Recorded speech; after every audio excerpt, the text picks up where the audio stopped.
So my last video managed to ruffle a lot of feathers. Now, I am no stranger to controversial videos, but I did not expect the idea that punches work to draw so much ire. My point was that in the debate around palm strikes versus punches, the benefit of punches and the disadvantages of palm strikes often get overlooked. I think this is because martial artists want to seem like they know stuff that regular people don't. If a regular person on the street gets in a fight, they're probably gonna throw punches. And martial artists cannot stand the thought of that being the answer because it means there's no secret. There's no little known better way of doing things that will let them easily destroy any attacker. So self-defense experts decided, no, you can't punch people, you'll break your hand. Instead, you have to crank your wrist to throw a shorter, weirder strike with the soft part of your hand. Because they hate the thought that someone that hasn't learned their secret techniques can do something right. Bare-knuckle boxing has been a sport for at least 3,000 years, and the modern version has been on record since at least the 1600s. But punching without a glove is apparently no longer a viable tactic because some bouncer that doesn't know what a shovel hook is saw someone break their hand back in the 80s and now has the secret to street fighting. I want to take the time today to correct some of the comments from my last video, explain why you might be hurting yourself throwing punches, and tell you how to fix it. People were trying to convince me that, once you take your boxing gloves off, you can't throw a long lead hook with a fist. Try it, you'll see what I'm talking about. You mean this punch? This one here? The kind of lead hook that I've always thrown in my MMA gloves, which do not protect this part of your hand? Now, you can throw this with a normal fist by simply splitting the difference between your thumb and your pinky, which I have been doing in this video. But the slightly preferable way of throwing it is by simply getting your thumb out of the way so you're hitting with all 4 knuckles. Now, could you turn this strike into a slap?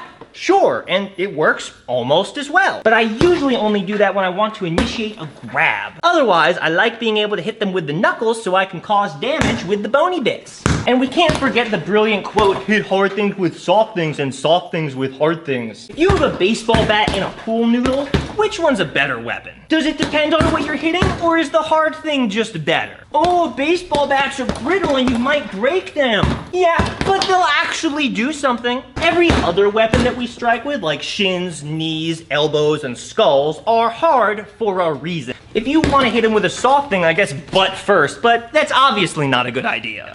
If I could throw a side kick while turning the bottom of my foot into a hard fist, I would do it. There's a reason that virtually every battlefield weapon throughout history has been hard.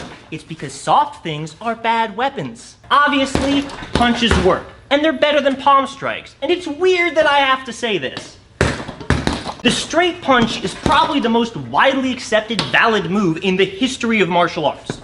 Now, can you injure yourself by throwing a punch? Of course you can! If I punch a brick wall with full power, I'll break my hand. But if I palm strike it, I'll break my wrist. If I kick it, I'll break my leg. And if I headbutt it, I'll break my skull. Duh! But guess what? Hurting yourself from throwing punches isn't because punches are bad. It's because you're punching wrong and not in the way you think. Now, let's get some common questions out of the way. Someone in the comments asked me about pure punches versus impure punches for bare-knuckle boxing. For those of you that don't know, pure punching involves putting your fist out and making contact with your 3rd, 4th, and 5th knuckles. It's usually done with a vertical fist and is common in arts like Wing Chun. Impure punching is what most combat athletes are going to be familiar with. It involves rotating your hand over and making contact with your 2nd and 3rd knuckles. Pure punching spreads the force over more knuckles, while impure punching puts the force onto the stronger knuckles. Now, these are both pretty good arguments, so which one's actually safer? Well, there was actually a study that looked at emergency room injuries from punching a person or object. It was found that your 5th metacarpal, the bone that leads up to your pinky, was responsible for 61% of all fractures and 55% of all injuries. Your 4th metacarpal, that's the one that goes to your ring finger, accounted for another 13.3% of fractures and 12% of all injuries. This means that over 2/3 of all punch injuries are just on the metacarpals of your pinky and ring finger.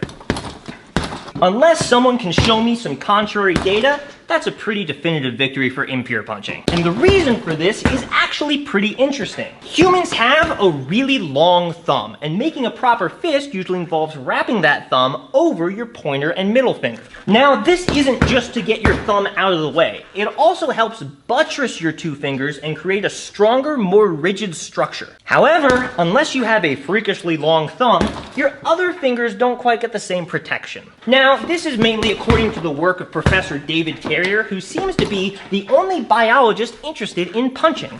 But, please, punch with your strong knuckles. Now, hitting with the wrong knuckles is one potential reason you could be hurting your hands, but it's far from the biggest factor. I'm gonna tell you why you're hurting your hands, and it's gonna sound so stupid and obvious that it couldn't possibly be true. But it is, and I have the evidence to back it up, so stay with me. The reason people break their hands is because they punch too hard. And I know what you're thinking. Too hard? Hitting hard is the point. I should be hitting my opponent as hard as I can.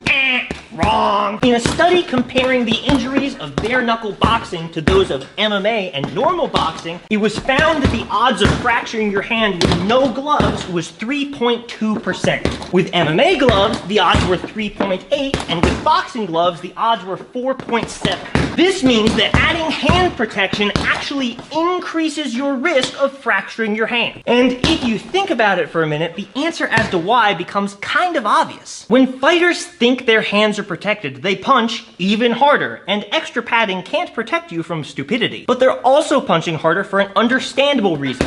It's because their light punches are less likely to do damage. When you punch someone with your bare fist, you don't actually have to concuss them. Giving them a black eye, bloody nose, or laceration is more than enough to make that punch work. And while boxing has a lower rate of hand fractures, it has a much higher rate of facial lacerations. Even though MMA has the advantage of elbow strikes. Without gloves, I'm able to hit with a smaller, more abrasive weapon that allows me to do damage without throwing hard enough to break my hands. Even light baby punches, which I could do on a wall, are annoying and painful when aimed at your face. In my last video, Kaylin's punches did not feel good, and they were hitting me on the head, and she could have hit harder if she wanted to. If she was hitting me with those punches in the nose, that video would not have gone on as long as it did. There's a terrible bias in martial arts that makes it seem like you have to be throwing punches with 100% power. But that's stupid. Punching with all of my might takes an absurd amount of time, concentration, and energy. It takes exponentially more effort as my punch power starts nearing 100%. And 100% power is something I'm never ever going to need. The trade-off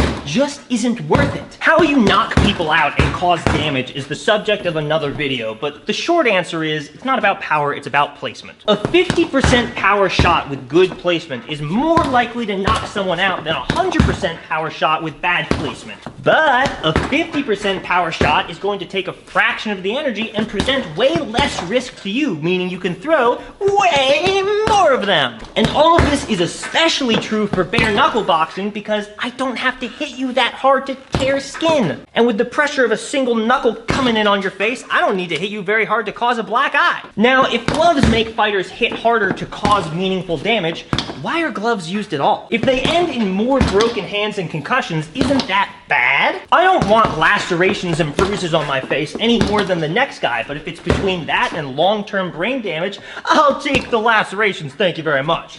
Well, the reason isn't actually about making the sport safer. It's about making the sport look safer.